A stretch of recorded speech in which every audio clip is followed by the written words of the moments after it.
Hello दोस्तों, नमस्कार। मैं उदेश कुमार वर्मा एक नए वीडियो के साथ आपकी सेवा में पुनः उपस्थित हूं। दोस्तों, आज हम लोग बात करेंगे कि मूल अधिकार का जो अनुच्छेद 14, 15, 16, 17, 18 के बारे में क्या बताया गया। तो दोस्तों, वीडियो को स्टार्ट करने से पहले आप लोग से पुनः अनुरोध करते हैं कि चैनल को सब्सक्राइब, वीडियो को लाइक, कमेंट और शेयर जरूर करते रहें ताकि आने वाले वीडियो का नोटिफिकेशन आपको सबसे पहले मिल सके। तो चलिए दोस्तों, अब वीडियो को स्टार्ट करते हैं। तो दोस्तों, हम लोग जान लेते हैं कि पहले मूल अधिकार में 14, 15, 16, 17, 18 को हम लोग क्यों एक साथ पढ़ते हैं। तो दोस्तों, इसका सबसे मेन रीजन ये होता है कि 14, 15, 16, 17, 18 में समता के अधिकार को बताया गया है।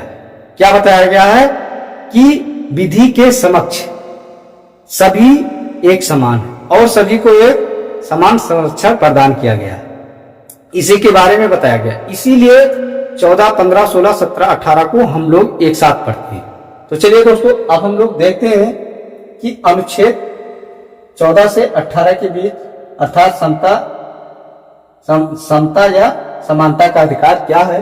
तो अब हम देखते हैं अनुच्छेद 14 विधि के समक्ष समता और विधियों के समान संरक्षण।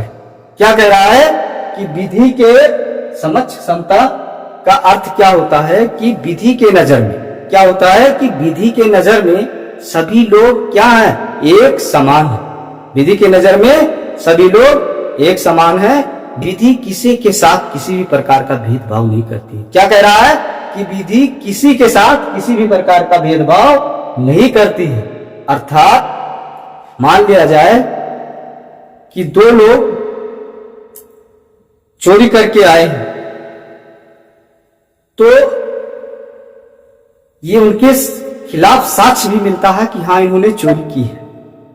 उनके खिलाफ साक्ष्य भी मिलता है कि ये दोनों लोग चोरी करके आए। तो क्या दोनों को एक समान धारा लगेगा या नहीं? दोनों को एक समान धारा लगेगा।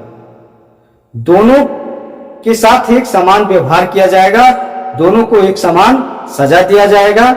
तो वही कह रहा है कि विधि के नजर में सभी लोग एक समान हैं।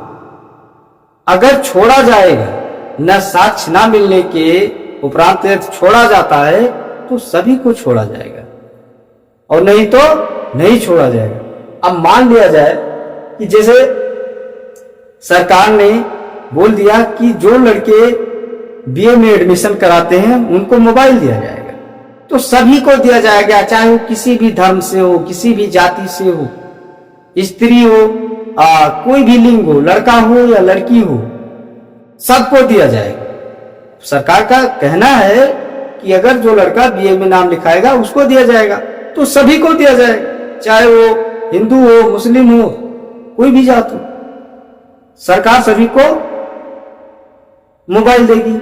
और साथ में क्या कह रहा है कि विधियों के समान संरक्षण, सबके साथ एक जैसा व्यवहार। संरक्षण का मतलब क्या होता है? व्यवहार, एक जैसा व्यवहार करेगा, एक जैसा देखेगा। ये नहीं है कि किसी हिंदू बच्चे को केवल मोबाइल मिलेगा, मुस्लिम बच्चों को नहीं मिलेगा, ईसाई बच्चों को मिलेगा। तो ऐसा नहीं है, मिलेगा तो सबको मिलेगा, नहीं मिलेगा तो किसी को नहीं मिलेगा।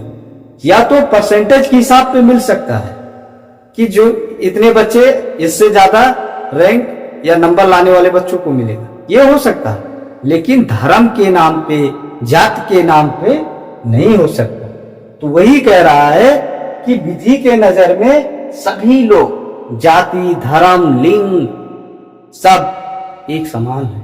किसी के साथ किसी भी प्रकार का भेदभाव नहीं कर सकता है। कौन कह रहा है? अनुच्छेद 14 कह रहा है। ध्यान में रखो कि अनुच्छेद 14 क्या कह रहा है कि विधि के समक्ष सभी लोग क्या हैं, एक समान है, और सभी के साथ विधि क्या करेगा, एक समान व्यवहार करेगा, सभी को एक जैसा संरक्षण प्रदान। संरक्षण प्रदान का मतलब क्या है? एक जैसा व्यवहार करेगा। अब क्या कह रहा है अनुच्छेद 15? अनुच्छेद 15 कह रहा है कि धर्म, जाति, लिंग, जन्म स्थान आदि के नाम पर कोई भेदभाव नहीं करेगा। अर्थात जैसे कि हमने आपको बताया कि अगर सरकार ने ये कहा है कि बीए में जो भी बच्चा बीए बीएससी भी काम में नाम लिखाएगा उनको मोबाइल दिया जाएगा। तो इसमें ऐसा नहीं कि केवल हिंदू बच्चों को दिया जाएगा तो मुस्लिम को नहीं दिया जाएगा, मुस्लिम को दिया जाएगा तो हिंदू बच्चों को नहीं दिया जाएगा। सरकार सभी को मोबाइल देगा, क्योंकि सरकार का क्या आदेश है? सरकार का आदेश है कि जो भी बच्चा बीए में नाम लिखाएगा, ये नहीं कि केवल एक ही धर्म के लोग, अब ऐसा भी नहीं है कि अहिर को मिल गया तो केवट को नहीं मिलेगा, लोनिया को मिल गया तो लोधी को नहीं मिलेगा, सभी को मिलेगा। क्योंकि कानून क्या कहता है कि धर्म जात के नाम पर, लिंग के नाम पर, जन्म स्थान के नाम पर किसी प्रकार का भेदभाव नहीं किया जा सकता है। किसी भी प्रकार का भेदभाव नहीं किया जा सकता। धर्म के नाम पे, जात के नाम पे अगर कोई कानून पारित होती है तो सभी धर्म के लिए होगा, सभी जात के लिए होगा, लड़की हो या लड़का सबके लिए होगा, सबको उसका पालन करना पड़ेगा।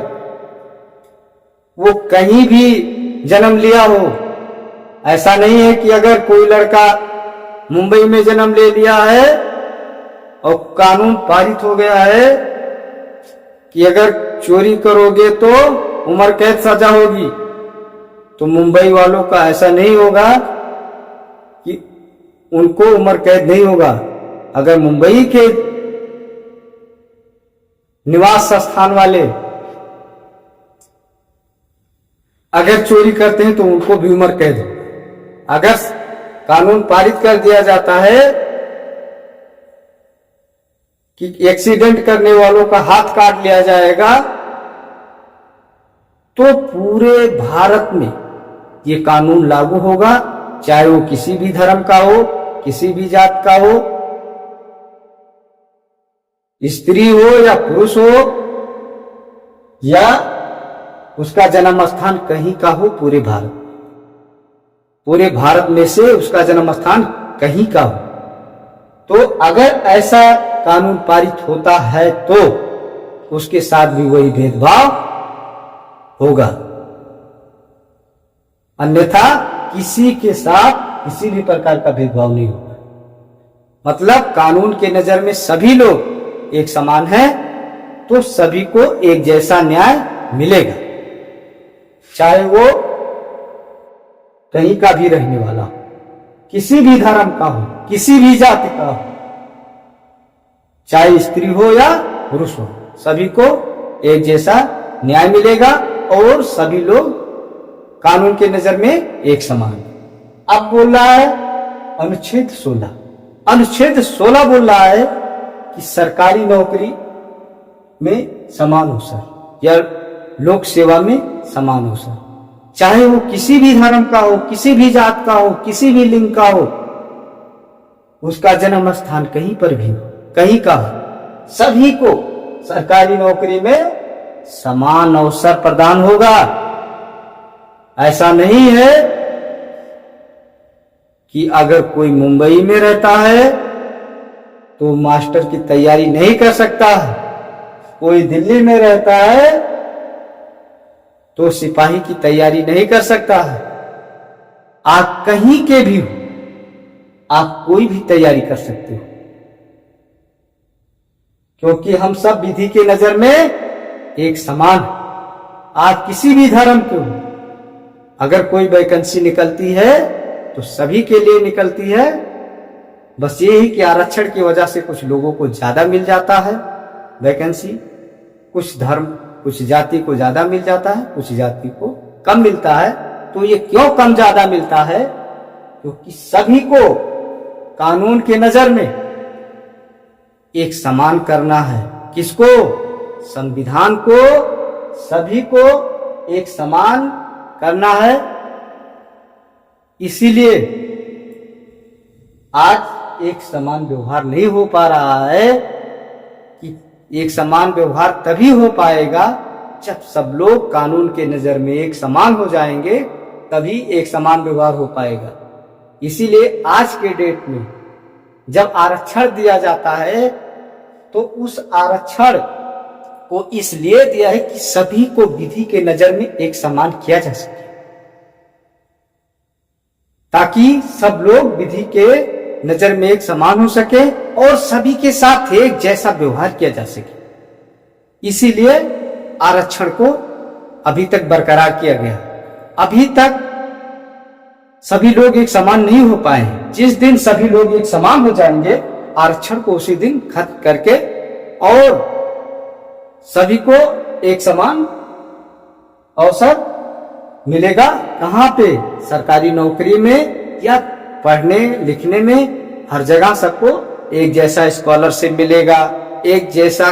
अगर जो वैकेंसी आती हैं उस वैकेंसी में सभी को समान वैकेंसी देखने को मिलेंगी। ऐसा नहीं है, अभी आरक्षण में होता है कि एससी को इतना सीट, वो जनरल को इतना सीट, ओबीसी को इतना सीट। लेकिन तब कोई भी हो जो वैकेंसी निकालेगा, जो परीक्षा में टॉप करेगा उसको मिलेगा। आज भी वही है, लेकिन आज है कि अगर 15 सीट एससी के लिए है तो 15 सीट में एससी के ही टॉपर्स होंगे। लेकिन तब ऐसा नहीं होगा, तब जब आरक्षण को खत्म किया जाएगा। तो चलिए दोस्तों, अब हम लोग अनुच्छेद 17 देखते हैं। अनुच्छेद 17 में है दोस्तों छुआछूत कांड। किसी भी धर्म के हो, किसी भी जात के हो, स्त्री हो, पुरुष हो, आप कहीं के भी निवास स्थान रहने वाले हो, आप किसी के साथ किसी भी प्रकार का छुआछूत नहीं कर सकते हो, क्योंकि विधि के नजर में आप सभी लोग एक समान हो। और साथ में इसको क्यों विशेष तौर पे छुआछूत कांड क्यों किया गया? इसलिए छुआछूत कांड किया गया है कि पहले बहुत ज्यादा इसके नाम पे अत्याचार हुआ। जो पिछड़े वर्ग के लोग थे, जो दलित थे, लोग उन्हें पानी नहीं पीने देते थे कुएं पे। उनके साथ बहुत बुरा तरीके से भेदभाव किया जाता था। उनको पढ़ने लिखने का अवसर नहीं प्रदान था। उनको अपने बगल नहीं बैठने दिया जाता था। तो क्यों नहीं बैठने दिया जाता था? छुआछूत के कारण। कोई एससी अगर, कोई दलित अगर कुएं से पानी निकाल लेता, उसको बहुत मारा जाता, उसको पीटा जाता था, उसकी भोजन पानी बंद करवा दी जाती थी, उनके बच्चों को मारा जाता था। ऐसे ऐसे सजा दिया जाता था कि रूह कांप जाती। इसीलिए छुआछूत का अंत किया गया। अनुच्छेद 18 उपाधियों का, किसी भी प्रकार की उपाधि जो हमारे पुरखों के द्वारा हमें मिलती है, ऐसे उपाधियों का अंत किया गया है। किस उपाधि का अंत किया गया है? जो हमारे पुरखों के द्वारा जन्म जन्मांतरण जिसे कहा जाता है, ऐसे उपाधियों का अंत किया गया है। जैसे राजा का लड़का राजा, फिर राजा का लड़का राजा, तो ऐसे उपाधियों का अंत किया गया है। जमींदार का लड़का जमींदार, फिर जमींदार का लड़का जमींदार, ऐसी उपाधियों का अंत किया गया है। महंत का लड़का महंत, फिर महंत का लड़का महंत, ऐसे उपाधियों का अंत किया गया है जो आपकी पीढ़ी द्वारा मिलती है। ऐसे उपाधियों का अंत किया गया है। साथ में ऐसे उपाधियां आज भी हैं जिनका अंत नहीं हुआ है। जिससे आप पढ़ लिख लिए, आप डॉक्टर हो गए, आप अपने आगे डॉक्टर लिख सकते हो। आप पीएचडी कर लिए, अपने आगे डॉक्टर लिख सकते हो। आप इंजीनियर हो गए, अपने आगे इंजीनियर लिख सकते हो। आप वकील हो गए, अपने आगे एडवोकेट लिख सकते हो। लेकिन जो आपको जन्म जन्मांतरण मिलता था उसका अंत कर दिया गया है। और जो सैन्य विभाग में जैसे कोई मेजर होता है, कर्नल होता है, वो अपने आगे लिख सकता है। तो हमें आशा है कि ये वीडियो आपको पसंद आया होगा।